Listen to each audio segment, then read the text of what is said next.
自然，你就这么不愿意醒来？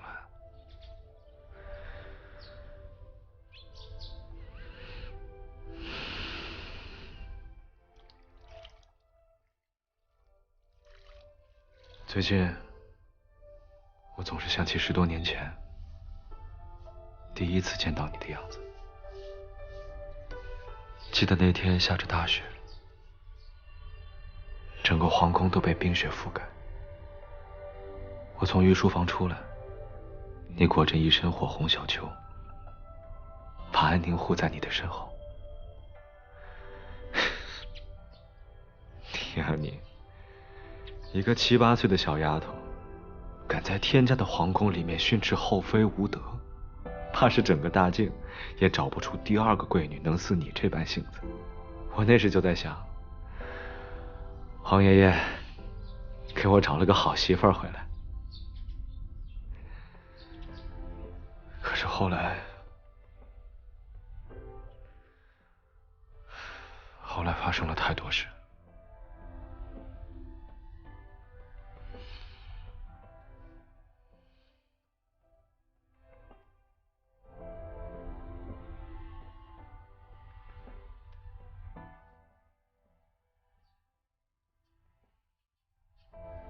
子源，我这辈子最感谢的，就是皇爷爷的那道赐婚圣旨。你是我韩爷昭告天下、世人皆知的太子妃。这一世，我没什么可遗憾的，因为在这世上，我只求你一个弟子缘。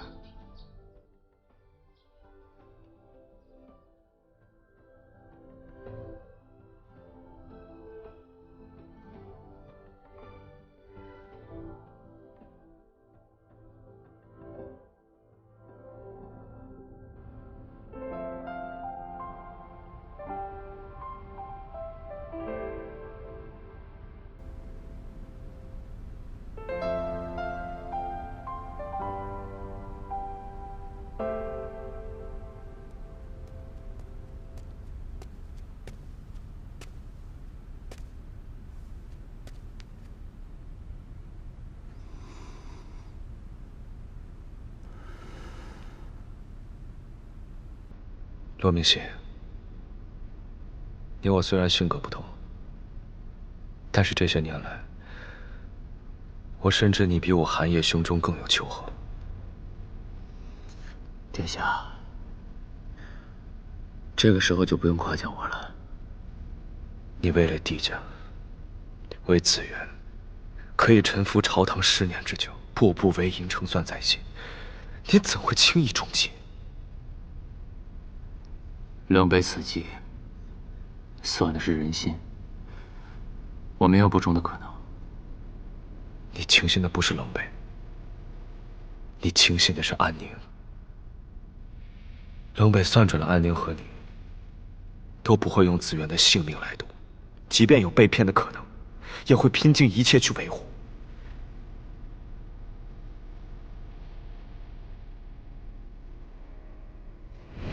子源于北清埋伏，如接此信，骆明熙，我恳请你先行驰援子源。青南城尚有一战之虑。骆明熙，你怎能半个字都不透露？你当真要逼我把证据确凿？你身为韩氏的儿女，对他不怨恨，反倒深感怜悯。因为我相信金安侯的为人，他不会谋反。但人心叵测。金安侯作为帝室后人，当年不忿韩家独享万里江山，便私自调遣8万帝家军擅离荆南，又与北秦勾结，意欲谋反。你当时还小，怎会懂得天下的纷争？况且，你只见过他几面。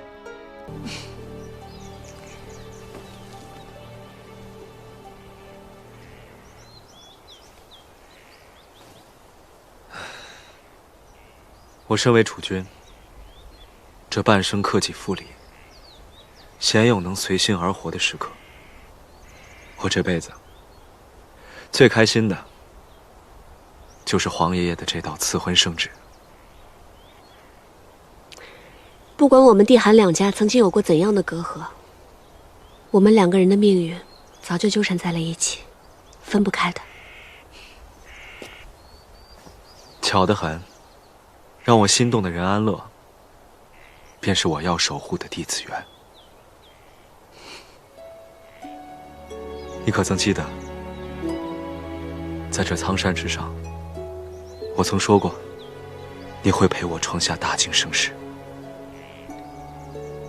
我自然是记得的。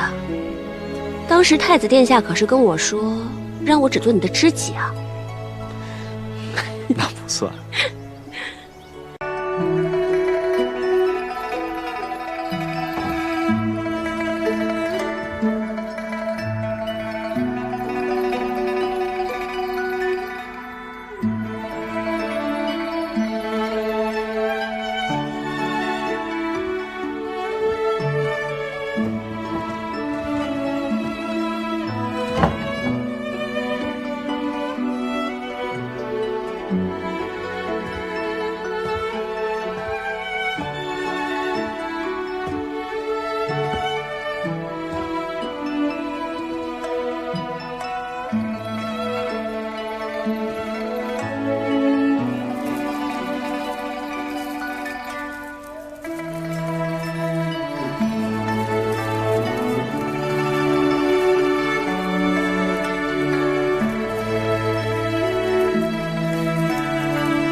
这香气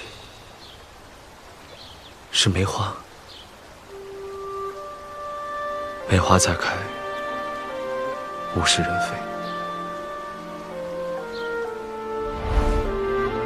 山中梅花不知岁月，多希望我们也能这样。安乐，待梅花盛开